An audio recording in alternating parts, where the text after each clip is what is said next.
So hi again, folks. This is your serial cynic. Um, this time change, man, it just gets me every time. We're at the point now where we're springing forward 1 hour. And I've always been an advocate for a buffer day. They give you basically what? They give you 30 some odd hours to get accustomed to the time changing like this. And this time of the year, you get up, you're thinking it's like 6 o'clock. You look around, it's like, 14 o'clock. It's like, wow. They should give you another day in between, man, like the Monday. And say, hey, take that day off to let your body adjust at least, We'll give you Sunday and we'll give you Monday so your body can adjust to this. Or give us a whole week off, I just hope some lab of scientists can come up with some study that says, like most people happen to die in a day like this when the time changes or something like that. And it's, it's like bad for people's health or something. Anyway, I'm back here with hopefully the last installment of my deconversion story. This video hopefully should not be as long. So if you've labored through the other three, hopefully this one will be much shorter. I ended the last time by kind of like rattling off about me not being fearful or anything anyone can come and say to me now to try to get me to reconvert back to Christianity or any religion for that matter. And speaking of that, that's one of the things that I want to talk about. When I fell away from religion, as I said before in the previous video, that it was an intellectual decision. I want people to understand this clearly. It was an intellectual decision. So when you come to me and try to tell me things like, oh, you only did it because you wanted to live in sin. You wanted to do all those fun things that the world is doing. You want to drink, you want to party, you wanted this, you want... No. I'm still the same person. A party might see me once a year. I still don't drink. When I say drink, I mean, I might have one glass of some sweet flavored drink with like 5% alcohol or something like that. I do more of that with NyQuil. We never used to go to movies when I was in church. Okay, I may go to a movie theater. I'm a grown man now. I'm not going to go in there and look at stuff and like, oh my goodness, I'm going to go home and do that too. No, I'm married, loyal, faithful to my wife, love and adore her. So no, I didn't leave church because, and this was long before I met my wife. I still was not there running up and down the place chasing a bunch of women. So you can hold all of that because that's not what's going on. Okay? So I didn't do any of that. Number two, I did not leave the Christian faith because some other faith was appealing to me. Again, because it's intellectual. If I don't believe in the Christian God and all its fantasy and fables, why in the world am I going to go serve somebody else's? So no, I did not leave it to become a Muslim. I did not leave it to become a spiritualist. I didn't leave Christianity to go join some other church like the Jehovah's Witness or something that you may call a fringe group. I didn't become a black Hebrew Israelite. I didn't become a Rastafarian. Didn't become any of that. None of those things appeal to me. None. Because for me, it's across the board. If I don't believe in a God over here, I'm not going to believe in a God here. I'm not going to believe in a God here. That is basically what atheism is. Without belief in a deity or deities. So I have no interest, none whatsoever. Now, there are other people who may have deconverted for a variety of reasons, mind you. And sometimes that can get a little tricky, because if this person deconverts and then reconverts back to Christianity, there are Christians and there are YouTube videos who prop this up and say, see that man over there, he was an atheist, he came back to Christ, or he came to Christ. And sometimes when I hear these testimonials about atheists converting, I always say that they weren't really atheists per se. Now, I know I sound sort of cliche, where Christians will say, well, you were never really a true Christian in the first place, that's why you whatever. But when I say that, if you're an atheist because you walked away, or because you have an intellectual grasp of why you don't believe in these things, it is almost next to impossible for you to talk about you converting over to this. I also do realize that there are people whose pain threshold is very low. Perhaps they may say, I don't believe in God, I don't believe in this, I don't believe in that. And they come to the point of death where they're either in a lot of pain or they just have a lot of fear. And just as in case of, they throw out some lip service to God, just in case. And I want to touch on what that is, because that's another thing that people bring my way. Hey, well, I used to hear it all the time in church. Hey, if I don't believe in God and I die and everything that the Christian says is true, well, you have everything to lose. But I am a Christian, and if I die and none of this is true, hey, what did I lose? I had a great life serving Christ and doing all this good stuff. So now I die, I just rot in the ground, nothing happens. What did I lose? And it sounds so good, it sounds so convincing, until you realize something. First of all, that thing is called Pascal's Wager. In other words, just serve God just in case. Just kind of throw some lip service out there just in case. Get all your fun in and everything like that, but just don't die without Jesus, just in case. The reason why it's ridiculous is because you then end up serving this deity out of fear. And it becomes somewhat hypocritical. I am only doing this because, to save my ass, basically. The heart is not really in it, so to speak. So don't come to me with that one either. You're not genuine. You're just doing it just because. It's like buying your wife's flowers or something like that. Not because you love her, not because you care, but really because you just don't want to hear her mouth about how you don't buy her flowers. So, with this whole deconversion thing, at least on my perspective, and another thing is too, I didn't leave the church or leave Christianity like some of the people would complain. Well, I left the church because there was a bunch of hypocrites in there.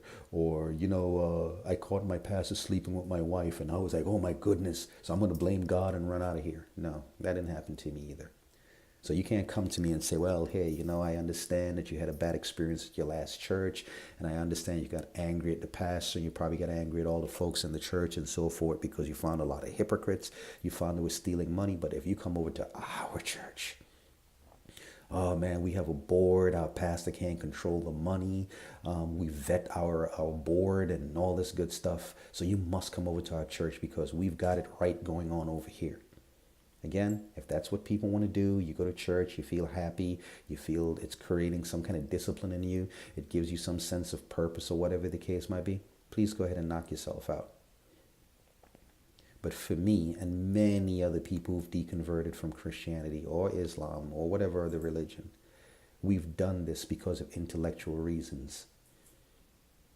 We looked, we saw the bogusness and the nonsense, and we just simply left. I realize that there's some people right now who are in that deconversion process. People who right now are questioning all that they were taught. Wondering, oh, what do I think next? Or what's going to happen next? Where do I go? You don't have to go anywhere. Just stand up on what you believe and what you know. Because here's something that you may not be aware of. There are a lot of people looking on at you and loving your courage. They probably can't do it. They're scared. Their whole families in church. They may be a pastor of a church. Like, what can I tell my congregation? I don't believe anymore. This is my livelihood. This is all I know. They know they don't believe what they're preaching. They know they don't believe what they're hearing. But they're stuck. They have obligations. But they're looking on at you and like, oh man, I wish I could be as courageous as that person over there who walked away from the faith and just don't give a shit, basically. Who's not sitting there trying to live their life to please anyone inside the church. They know what they're hearing. They don't really believe it. Now again, some people are hanging on by that thread because it's like, well, what if it's probably true? You know, Billy Graham, who passed away the other day, used to use this illustration that if you're at the airport and there's a flight and they tell you that that flight has a 1% chance of not making it, would you still go on the flight? It's basically the same thing that they try to use with the fear here. Well, what if it's a fraction of a percent true? Look at all you're going to lose. But here's the thing about it. I've already decided and I've already looked it over intellectually and realized that none of this is true. You don't want to get me started on the Bible and started on why it is not reliable, why you can find all sorts of errors and contradictions and weird off the wall stories. And one of them I'll give to you right now. When Jesus died, according to the Bible, you read the story in Matthew, Mark, and Luke. And when you go ahead and read the story, you read when he's up on the cross and the scenario is told. If you look at the book of Mark, it goes and it tells you more or less identical what Matthew says. You go to the book of Luke, it tells you pretty much identical what Mark says. You go to the book of Matthew, says the same thing. But then when you look around, there is one little part that Matthew sticks in there that the other gospels do not mention, and it's probably the most incredulous thing. But Mark and Luke just happens not to mention it. But Matthew throws it in, which right off the bat gives you a red flag. It is more or less like seeing it, and I'll tell you what it was anyway, but it's like you have a bunch of news agencies, and one of the news agencies says the planet Mercury fell in the ocean, in the Pacific Ocean. And you go like, okay. Then you said, see it on the news. This one news station is saying that the planet Mercury fell out of the sky and dropped into the Pacific Ocean because Mercury is smaller than the Earth. And then you go to CNN, no reporting. You go to ABC News, no reporting. NBC News, no reporting. No one else is talking about it. The rule of thumb in a case like this is that story has to be suspect. Something as big as that, no one else noticed it. No one else is reporting it, just going about their business like nothing happened. So for you who believe in conspiracy theories, you might want to consider that also. Well, in the book of Matthew, it's talking about Jesus up on the cross, and he cries out, Father, why have you forsaken me, and blah, blah, blah. And it says at that moment when he's up there dying, a bunch of people rose up out of their graves and went into the city of Jerusalem and were seen by many.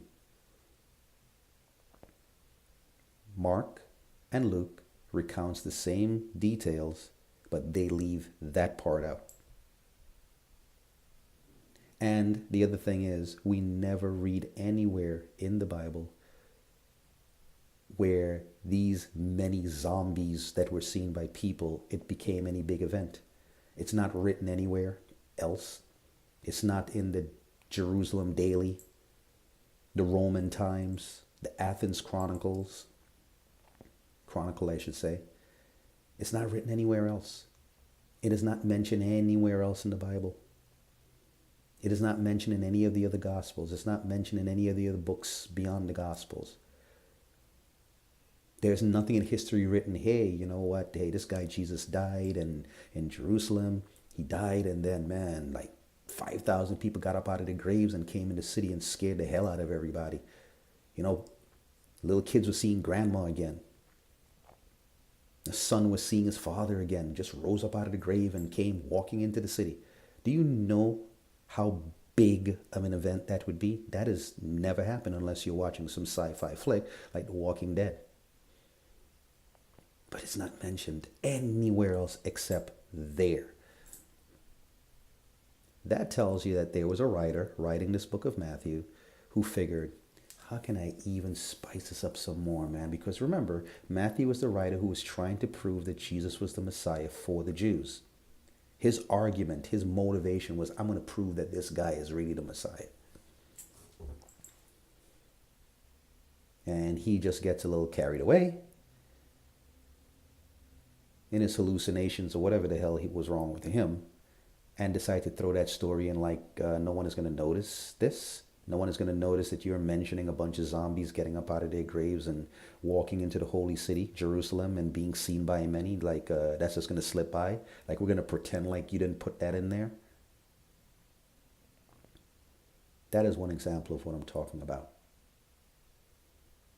Ancient writers writing with certain biases, embellishing stories, exaggerating stuff, getting ridiculous with the facts, if they are indeed facts.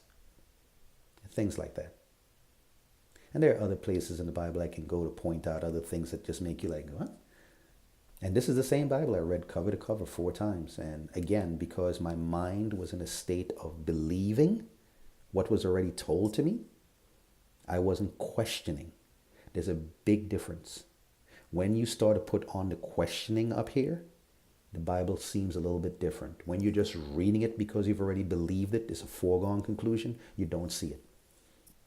You don't catch it.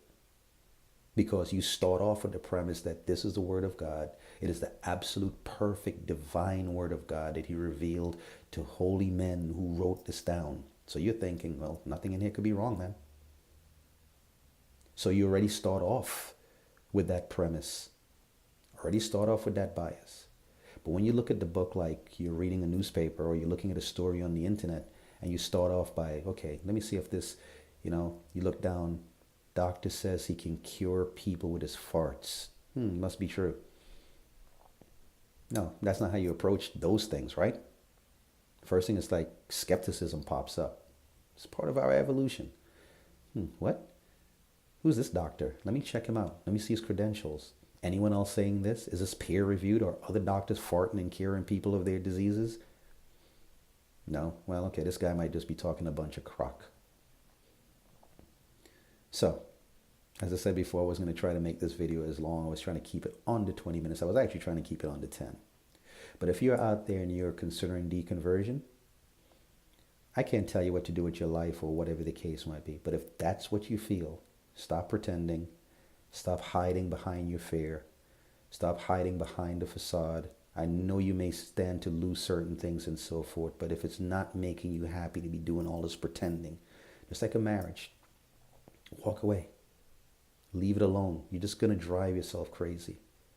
And you're sitting there living your life for other people who probably out there getting their groove on, and you're thinking that Sister So-and-so is just the most holy person you know, and they're out there doing a bunch of nonsense. Maybe they don't even believe it. If you figure you need it to stay disciplined, to stay off the bottle, to stay away from the drugs, because you have this fear that God is going to strike you down and you're going to go to hell if you're not doing what you're supposed to do, but it's causing you to do the right thing or to stay away from bad things, knock yourself out.